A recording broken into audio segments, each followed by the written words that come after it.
ప్రస్తుతం మన నంద్యాల జిల్లాలోని నందికొట్కూరు నియోజకవర్గ పరిధిలో రామసముద్రం గ్రామం నందు మనం ఉన్నాం. దాదాపుగా 500 సంవత్సరాల చరిత్ర గల శ్రీ రాములవారి గుడి పూజ కార్యక్రమానికి ఎమ్మెల్యే అయినటువంటి బైరెడ్డి రాజశేఖర రెడ్డి గారు ఇక్కడికి వీచేయడం జరిగింది. భూమి పూజ కార్యక్రమం అనంతరం దాదాపుగా మన ఆంధ్రప్రదేశ్ ప్రభుత్వంలో ఉన్నటువంటి అనగా విజయసాయిరెడ్డిపై వైఎస్ఆర్సీపీ ప్రభుత్వంలో చేసినటువంటి అరాచకాలు, అదేవిధంగా వారి యొక్క ప్రభుత్వం పూర్తిగా విఫలమైన తర్వాత ప్రస్తుత పరిస్థితుల్లో ఇప్పుడు ఉన్నటువంటి ఆంధ్రప్రదేశ్ రాష్ట్ర ముఖ్యమంత్రి అయినటువంటి నారా చంద్రబాబు నాయుడు గారిపైన, అదేవిధంగా తెలుగుదేశం పార్టీ పైన కూడా విమర్శలు వెలువెత్తడం జరుగుతూ ఉంది. బైరెడ్డి రాజశేఖర రెడ్డి గారు మాట్లాడుతూ దాదాపుగా విజయసాయిరెడ్డిపై శకుని మామ నీ అంతు తేలుస్తా, శకుని మామ నీ మోకాలు విరవగొట్టేది తప్పదు, మీరు చేసినటువంటి అరాచకమైన పనులు, హిందూ దేవాలయాల పైన కూడా మీరు మాట్లాడినటువంటి సరైన పద్ధతికి లేకుండా ఇష్టానుసారంగా మాట్లాడినటువంటి పద్ధతులకు మీరు మాట్లాడడం జరిగింది. అదేవిధంగా మీరు ఆంధ్రప్రదేశ్లో డెవలప్మెంట్ లేకుండా పూర్తిగా డెవలప్మెంట్లో కానివ్వండి ప్రతి ఒక్క పథకంలో విఫలం కావడం, అన్యాయాలు అక్రమాలకు మీరు పాల్పడడం జరిగింది. కాబట్టి మీకు మహిళలు కూడా చాలా ఒక రకంగా మంచిగా మీకు బుద్ధి చెప్పినారు. తెలుగు రాష్ట్ర ప్రజలు కూడా మీకు కేవలం 11 సీట్ల దాకానే మీకు ఇవ్వడం జరిగింది. అందువలన అంటే మీరు ఒక 11 సీట్ల దాకానే మీకు వచ్చాయంటే ఒకసారి మీరు చూసుకోండి మీ పాలన ఎలా ఉంది, ఏ విధంగా ఉంది అనే విధానంపై కూడా ఆంధ్రప్రదేశ్ రాష్ట్రంలో ప్రజలందరూ కూడా మిమ్మల్ని గమనిస్తూ ఉన్నారు. అదేవిధంగా ఇప్పుడు పరిపాలిస్తున్నటువంటి రాష్ట్ర ముఖ్యమంత్రి అయినటువంటి నారా చంద్రబాబు నాయుడు గారిని కానివ్వండి, అదేవిధంగా పవన్ కళ్యాణ్ పైన మీరు చేస్తున్నటువంటి విమర్శలను సరైన పద్ధతి కాదని చెప్పేసి బైరెడ్డి రాజశేఖర రెడ్డి గారు మాట్లాడారు. ఒకసారి వారి మాటల్లో మనం తెలుసుకుందాం. లక్ష్మీ వెంకటేశ్వర స్వామి దేవాలయము మరి ఈరోజు భూమి పూజ చేయడం, చిన్న గ్రామము ఈ ఊరు, కానీ చాలా పురాతనమైనటువంటి గ్రామం ఇది. దీన్ని అనేక రకాలుగా ఇంతకుముందు కూడా డెవలప్ చేశాం. అది కాకుండా మనము ఈ ప్రాంతంలో ఉన్నటువంటి అయితే బరక పొలాలు ఉన్నాయో ఆ బరక పొలాలకు నీళ్ళు ఇచ్చే బాధ్యత మనందరి మీద, ప్రభుత్వం మీద ఉంది. కాలువ మీద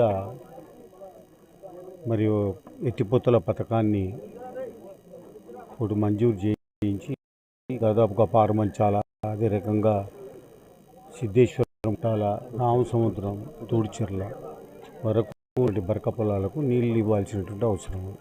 కష్టపడతారు నీళ్ళు తప్పనిసరిగా గ్రామాలలో, మరి గ్రామీణులకు, కుటుంబాలకు మంచి జరుగుతుంది. నీళ్లు లేకుండా వర్షాధారంగా ఉంటే ఎప్పుడూ నష్టాలు వచ్చి అనేక రకాలుగా వెనకబడిపోతారు. విద్య అన్ని రంగాలలో వెనకబడిపోతారు. వీళ్ళకు మంచి భవిష్యత్తు ఉండదు. నీళ్లు బారితే అందరూ బాగుంటారు. ఈ గ్రామాలు పికప్ అవుతాయి. ఆనందాపురం కూడాను దీంట్లో భాగం. ఖచ్చితంగా చేయాల్సినటువంటి బాధ్యత అందరి మీద. ముఖ్యంగా మరి ఈ యొక్క గ్రామీణులను అభినందించాలి. చాలా అడ్డంకులు క్రియేట్ చేశారు. అన్నిటినీ అధిగమించి ఈరోజు ఇక్కడ భూమి పూజ చేసుకొని దేవాలయ నిర్మాణం కోసం గ్రామస్తులంతా ఐకమత్యంతో ఇక్కడికి కొంచెం మంచి తప్ప, అదే రకంగా వాస్తు ప్రకారంగా అన్నీ చూయించి గుడి నిర్మాణం చేసుకోబోతున్నారు. మా వంతు సహాయం మేము కూడా దీనికి అందిస్తాం తప్పనిసరిగా.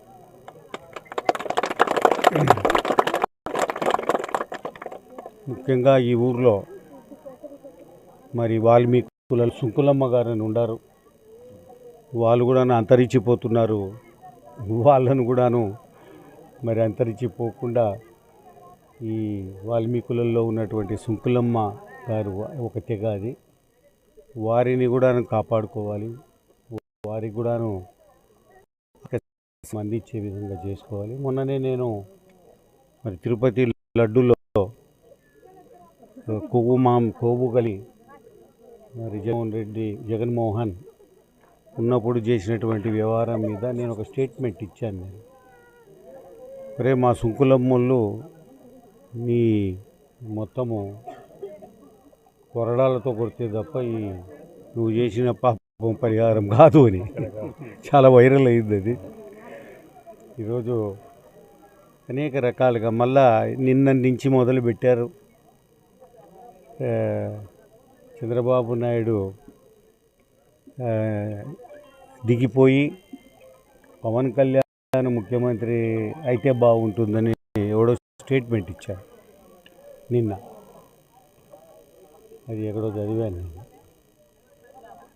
ఇది ఎన్నో 5 సంవత్సరాలు చేసినటువంటి దుర్మార్గాలు, 5 సంవత్సరాలలో వీళ్ళు చేసిన నిర్వాకం, ప్రజా వ్యతిరేక కార్యక్రమాలు, వీళ్ళు చేసినటువంటి వ్యవహారాలు ఇంకా మర్చిపోలేదు జనం.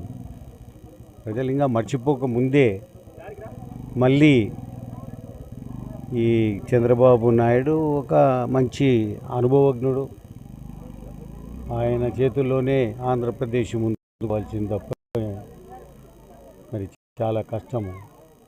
మీరు పాడు చేసి మొత్తం లూటికి గురైంది ఈ ఆంధ్రప్రదేశ్ గతంలో. దాన్ని సవరించేదానికి మనకు ఈరోజు ఇర్రిపేరబుల్గా ఉన్నటువంటి ఆంధ్రప్రదేశ్ అటువంటి వాహనాన్ని బాగా తెలిసినటువంటి ఒక మరి ఈ రాష్ట్రాన్ని ముందుకు తీసుకుపోయేటటువంటి శక్తి ముఖ్యంగా చూస్తున్నారు. మనము శకుని పాత్ర, భారతంలో శకుని పాత్ర ఏ రకంలో, అదే ఈ విజయసాయి రెడ్డి ఈయన చూస్తుంటే కూడా శకుని మతికొస్తాడు. అంతా ఒకరికొకరి పెట్టేది, గిల్లలు పెట్టేది. బాగా స్టేట్ రన్ అవుతున్నప్పుడు ఈ రకమైనటువంటి స్టేట్మెంట్స్ ఇవ్వడం, ఈ శకుని ఈయనను కూడా లోపల వారేసి మోకాళ్ళ చిప్పలు ఇరగొట్టాలి. వీళ్ళు విశాఖపట్నాన్నే లూటీ చేశారు. వీళ్ళు ప్రధానమైన కారణం ఈయననే. ఈ రిషికొండ కట్టడము, లేకుంటే ఇంకోటి అన్నీ కూడా ఈయనదే. మళ్ళీ మొదలు పెట్టారు. మీరు మీ మోకాళ్ళ చిప్పలను కాపాడుకోండి, తొందరలోనే ఉంది మీకు కథ. మీరు తమాషా చేస్తున్నారు. మీరు చేసిన పాపాలు ఎవడు మర్చిపోరు, ప్రజలు మర్చిపోరు, లేకుంటే మా తెలుగుదేశం పార్టీ నాయకులు ఎవరు కూడా మర్చిపోరు. మిమ్మల్ని ఖచ్చితంగా అనుభవించాల్సిందే మీరు చేసిన అన్యాయం.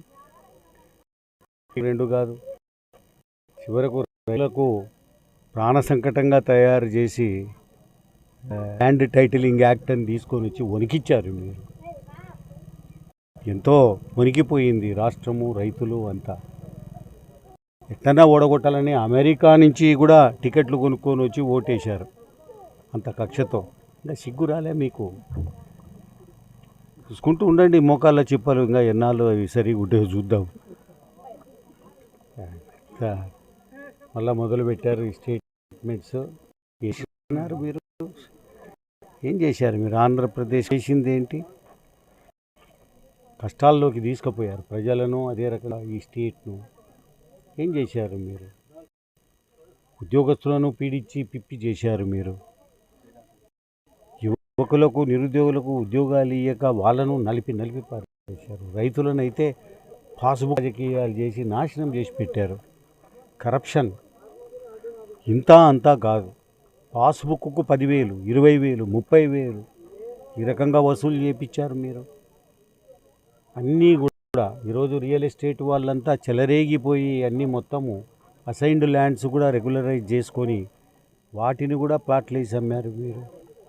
వైఎస్ఆర్ కాంగ్రెస్ పార్టీ అధికారంలో ఉన్నప్పుడు జగన్ చలువ వల్ల, ఆ లీడర్ల చలువ వల్ల ఇవన్నీ ఏమంతా సులభంగా పోవు. ఇవి పనికిమాలిన మందు దాపి లివర్లలో పేదవాళ్ళు పాడు చేస్తుంది. ఆ వైద్యానికే అయిపోయా డబ్బులన్నీ, కష్టపడి సంపాదించుకున్న డబ్బులు. అందుకే మీకు ఆడవాళ్ళ ఉసురు కొట్టింది. ప్రతి ఇంట్లో ఒకడు లివర్ పేషెంట్. ఏం చేస్తారు? ఆడవాళ్ళ శాపము. మరే వీడు రాకూడదురో, వీడు వస్తే కనుక మళ్ళీ మనం అసలు బతికే ప్రసక్తే లేదు, అందరినీ తాగుబోతులుగా తయారని చెప్పి అందరూ వెంటాడి ఓటేసి 11 సీట్లకు దిగజారిస్తే ఇప్పుడు మళ్ళీ కొత్త పాట పాడుతున్నారా మీరు? ఓ శకుని మామా, ఓ శకుని మామా, నీ ముందు నీ మోకాళ్ళ చిప్పలు కొంచెము సంరక్షించుకో. ఈ శకుని మామనే పెట్టేదల్లా. ఈ జగరు చెడిపోతున్నాడంటే ఇట్టటోళ్ళే చెడిపోతుండేది. అందుకే ఈరోజు మొదలైంది మళ్ళీ వీళ్ళ దుష్ప్రచారము అన్నీ కూడా. ఎవ్వరు ఇడిసరు, ఎవరు దయదలిచినా మాలాంటి వాళ్ళు ఇడిచిపెట్టే ప్రసక్తి లేదు.